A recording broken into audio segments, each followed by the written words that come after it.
Max Manent is considered in Loriol-sur-Drôme as a sympathetic eccentric. In the old village school, which has an area of over 1,000 square meters, made up of 26 rooms, 48 windows, as well as 31 doors, he has opened his Museum of the Unusual. Votre musée, c'est le nom d'un musée insolite. Qu'est-ce que c'est exactement le mot insolite? Your museum has the name of insolite. What does this mean? The word insolite, sir, means something vast, everything that is unexpected, unknown, has never been seen, that's out of the ordinary. Anything that disturbs me is perhaps unusual. Everything interests me. My museum has plenty of diversity because everything interests me. Take, for instance, all these copper things. I've made an exhibition of copper here, which is quite substantial. I have a collection of old posters which interests me. Everything old interests me.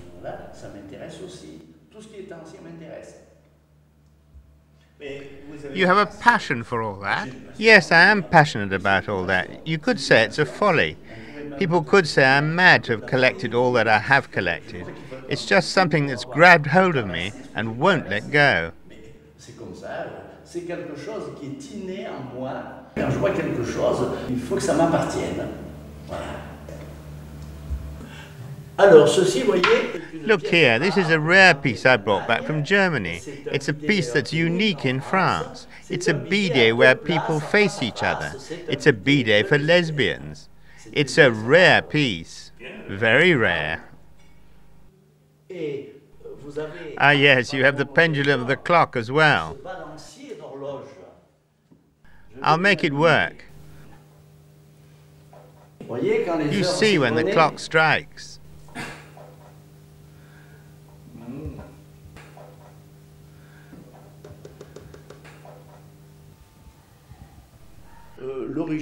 The origin of the fanny was a very beautiful, if somewhat simple girl who lived in the olden days.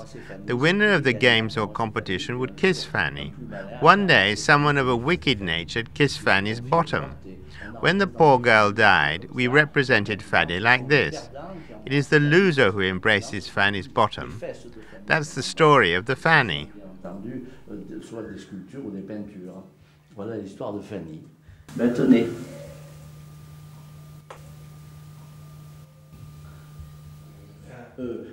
Here you have a sculpture which I did. It represents death as a sitting woman. I had this woman in my life. She was much older than me, and she was a prostitute.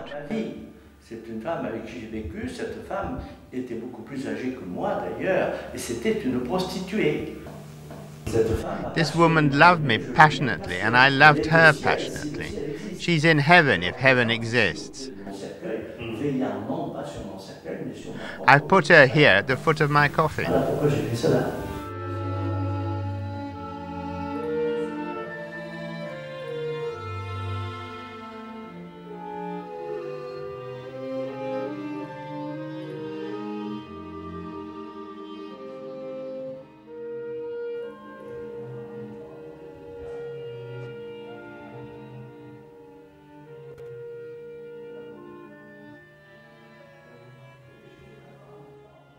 I believe that everything that comes from the hand of man, everything that is worked by the hand of man and is beautiful, has a value. And there you have it.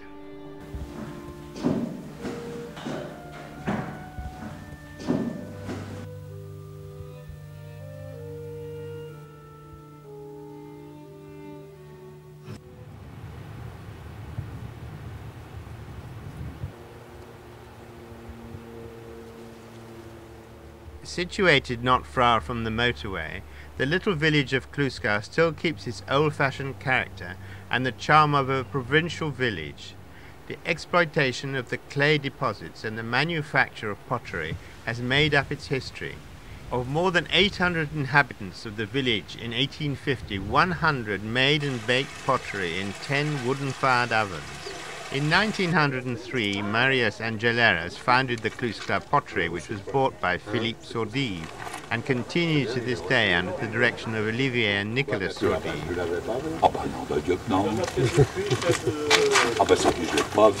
It's one of the few in France that still extracts and works with its own clay.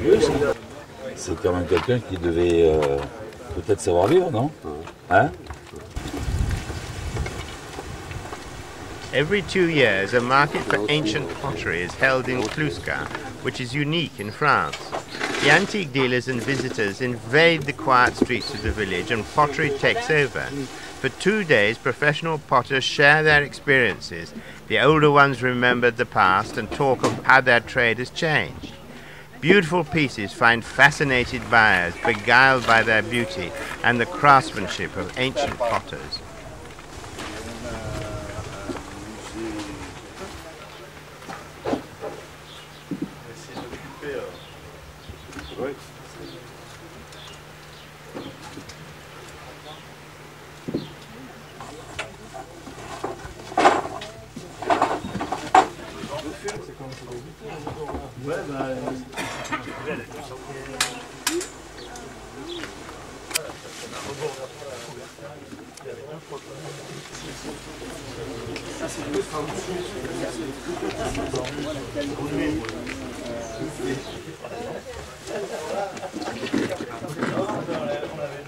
Ah mais ils sont en retard. À 8h, mardi, alors tout le monde arrive à 6h du matin. Bonjour Nicolas. Monsieur Nicolas.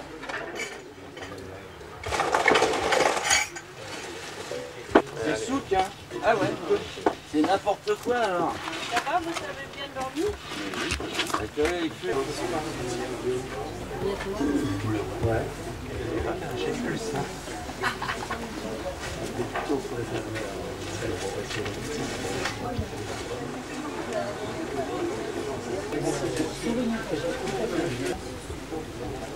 C'est la même base que vous ramenez. Vous dites que c'est la mesure 21. Bon, il y avait un fait d'usage et puis elle était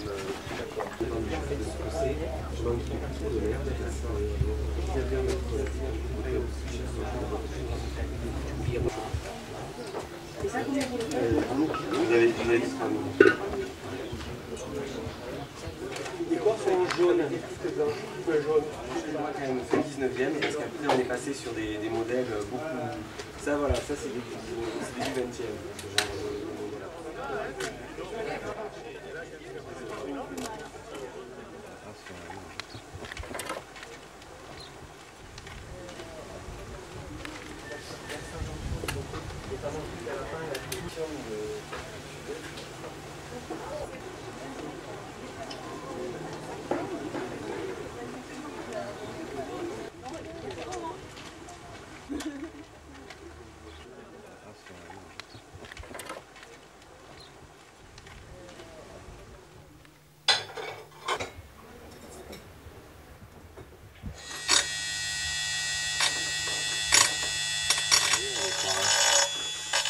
Ce genre de modèle. À Cliouscart, At Cliouscart, we've been making pottery for at least 300 years, from 1600 or about then. The clay is not very good round here for agriculture, but is good for making and crafting pottery for everyday domestic use. Here at Cliouscart, we use the clay because there is a deposit here in the village. The color of the clay is the color you see here. It is made with prepared clay. Before it was made in the earth basins which are next door to the pottery, but now it's made by specialists who make a sort of paste which is free of all impurities. After that, the potters use it to make their pieces. et qui nous la rendent sous forme de pâte, nettoyée de ses impuretés, et ensuite les tourneurs l'utilisent pour façonner la pièce.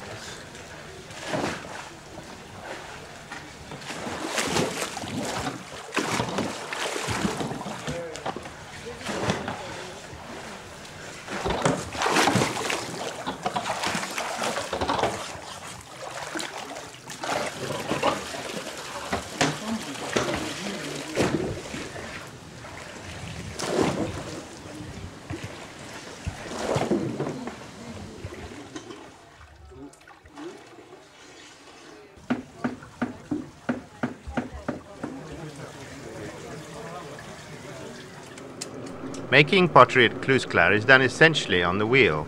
The potter grabs a piece of clay and bungs it onto the center of the wheel so that it becomes round.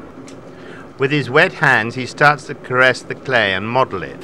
First he makes a hole in the middle without forgetting to leave a bottom, which he makes later. He goes slowly without rushing things. Under his fingers the clay stays docile and obedient and takes its shape. If for a moment the hands of the potter leave the clay, it is to scrape off the clay that sticks to his fingers. Finally, with the aid of a small piece of plastic, he perfects the shape of the piece. Then he lifts it and puts it on a plank. He carries the plank out on his shoulder and places it on the trestles in the courtyard to dry, as long as it's fine.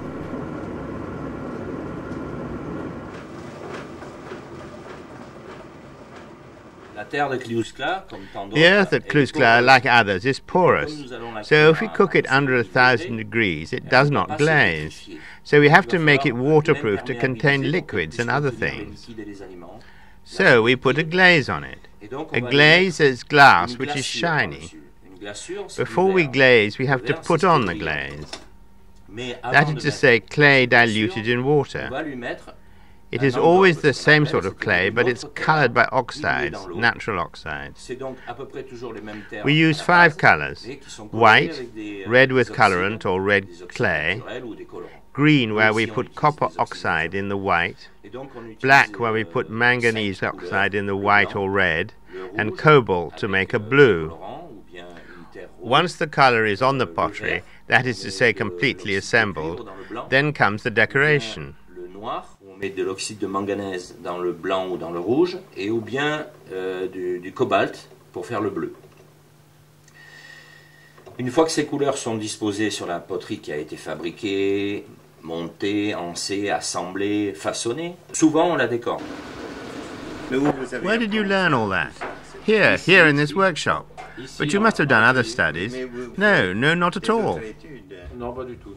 Non, je savais dessiner. Because all the decoration is traditional, I learnt it all here. Here in the village.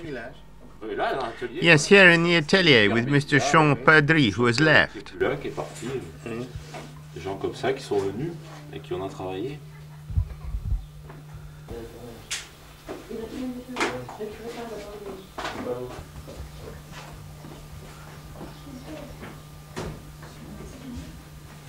Des bonnes mains.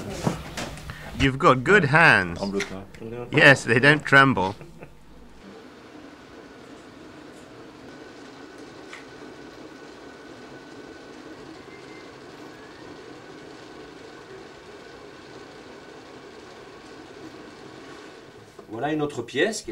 Here's another piece that's been turned. It's Cliouscart clay.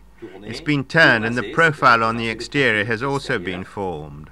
It's been glazed with a white glaze and then it's been decorated. The most delicate part is the drying between the turning and the baking, because it has to receive all the other various stages. It's the part of the work that looks trivial, but actually it's the most important part between the moment the piece leaves the wheel and it arrives completely dry at the furnace. Once the piece has passed through all the various operations, it reaches the furnace and it's cooked for the first time. Here we have an uncooked piece which has been decorated, and we bake it in a wood or gas oven at approximately 1,000 degrees for the first time, and it comes out roughly the same color.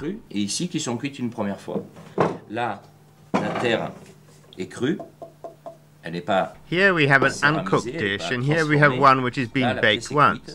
It's been hardened by the fire. It's important it's cooked at exactly the right temperature and in good atmospheric conditions.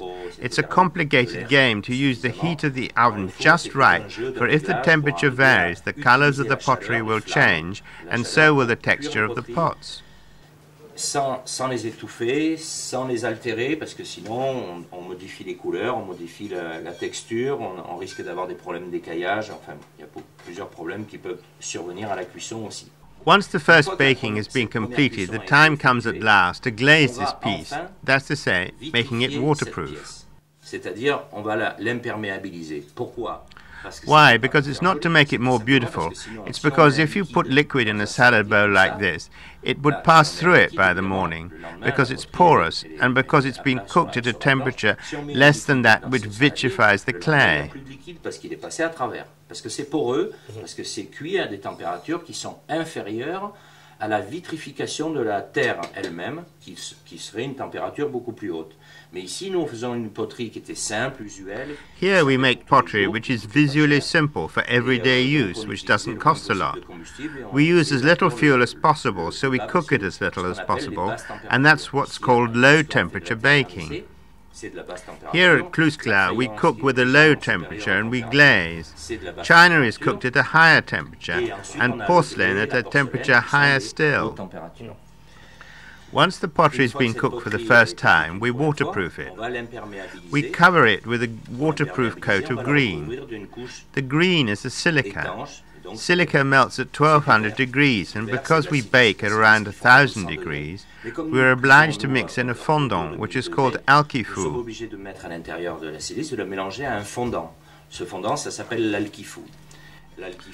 The alquifu is mixed with the glaze in very precise quantities, and the piece is covered with a ladle or simply dumped in the glaze. Once the piece has been varnished, it's rebaked at 982 degrees. It's a little bit less than the first baking for technical reasons. Une fois que la pièce a été vernie, nous allons de nouveau la réenfourner et nous allons la cuire. Et nous allons la cuire autour de 980 degrés, c'est-à-dire un peu inférieur à la première cuisson, pour des raisons techniques. And so this mixture of alquifu, varnish and glaze vitrifies the piece, and we take it out of the oven and we find it brilliant, beautiful and above all, waterproof. Brillante, belle, mais surtout imperméable. Opening the oven is an important event in the pottery making process. It's a moment of intense emotion when one discovers whether the baking has worked or whether an unfortunate accident has wrecked everyone's efforts. After 11 to 12 hours of cooking in a gas oven, each of the 2,800 pieces are examined separately, carefully tested and separately arranged.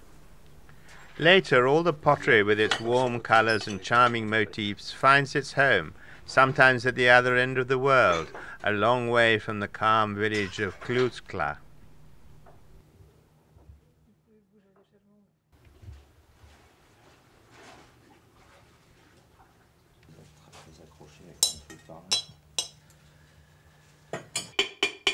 Ça, il faudrait pas que ça arrive, c'est la merde.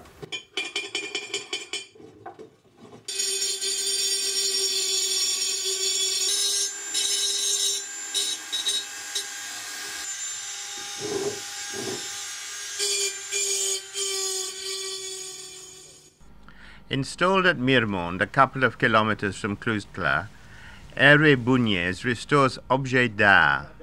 He brings back to life, thanks to his talent, his ingenuity, his knowledge and his unusual sensitivity, the most valuable pieces. I'm in the world of ceramics. That's to say, anything that is cooked by fire, or something like that, is nearer to glass, if you like. One isn't far because enamels are practically melted glass, but one is not far from ceramics as well, and one is closer to ceramics, although the support is not the same though. That is not clay but copper. There we are, face to face with a mystery like all things in Venice. It's the same now. This is typically Venetian because of the characteristic whites, these particular greens, and these blues which are touched with a sickness, which is, if you will, a poison which destroys it. Qui est comme, si tu veux, une sorte de poison qui s'autodétruit en fait. Et c'est très redoutable parce que tu vois que ça fait des blessures qui sont immenses. It is very strong because you see it makes these craters which are immense, and they're only in the blues, and which continues with an infernal verdigris which slides under the enamel, and there it explodes. I'm anonymous. I do not sign what I restore. I'm behind the author. I try to serve the author as best as possible and the merchant for whom I work. The drama of our jobs is that it's very secret. We live in a secret world. I need calm, this peace, this serenity, which I would never be able to find in a town. I have a need to work through the night. I have the needs of the birds when they make their nest. I need to work in great peace because I do a job which is extremely dangerous. Dangerous for my health and above all for my stress. Dangereux pour ma santé, dangereux surtout pour mon stress. C'est pas anodin. It's not a trivial matter to return to the 16th century. It's not nothing. My clients ask of me my hands and my head. So far that's okay. But they ask me for my soul. They ask me something else as well. They ask me to return to 1500.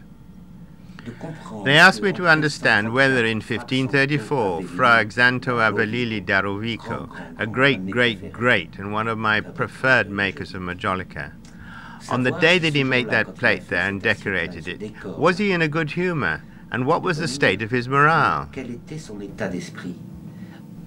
I have great pleasure talking to the big dealers because they understand that I understand about the interior of the pieces.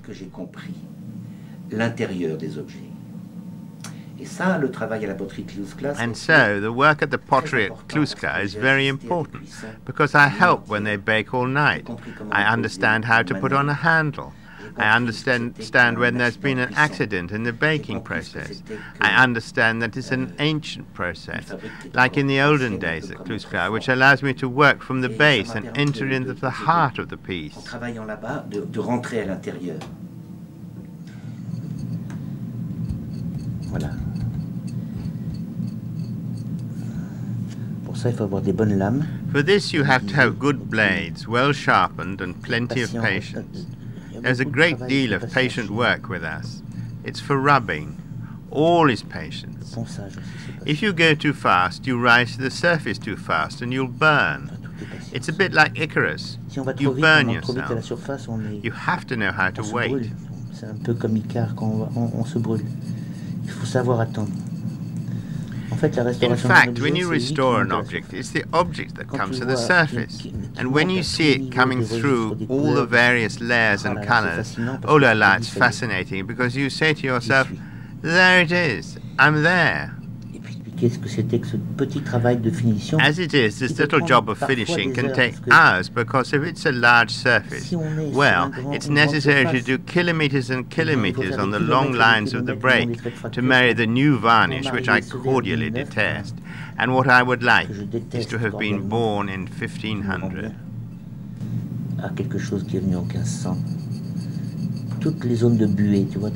You see all the layers of condensation, all the layers of damp. All these problems of condensation are rectified by this little apparatus called an aerograph. I'm vigilant. I put back as much as possible of the original. Over. You can cut.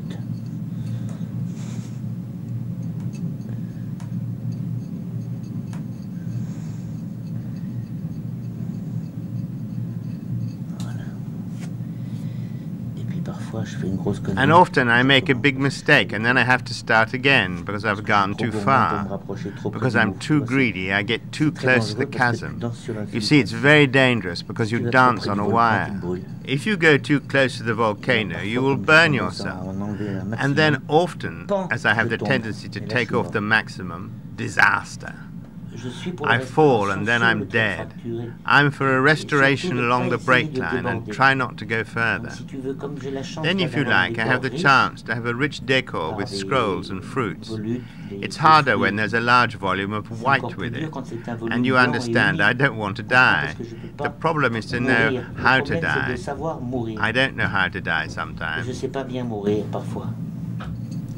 When you say to die in my job, that's to say to know when the tide ebbs from the beach and you see the difference between the two worlds. So it's too easy to put too much everywhere and never die. But I spend hours trying to minimize what I do. It's too simple, you see, like this. Je passe des heures à essayer de minimiser. Voilà, ce que j'ai fait, c'est tout simple, tu vois, c'est comme ça. revenir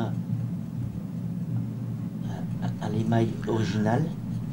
I come to the original enamel, there where I have not done anything or where I'm not going to intervene, because the varnish always spreads a few millimeters, and at the same time I reduce the thickness of the varnish between the joint and the pottery, and then I get a joint which is thin enough between the two, that's to say between the artificial and the original. I clean up my copy, there you are, I've refined it, it's good. And after that you do a coat of patina to even out the varnish, which is quite new, with the patina of the piece, which has been dusted by Italian ladies for 500 years. La patine de l'objet qui a passé 500 ans dehors, quoi, sous le chiffon des mamma italiana.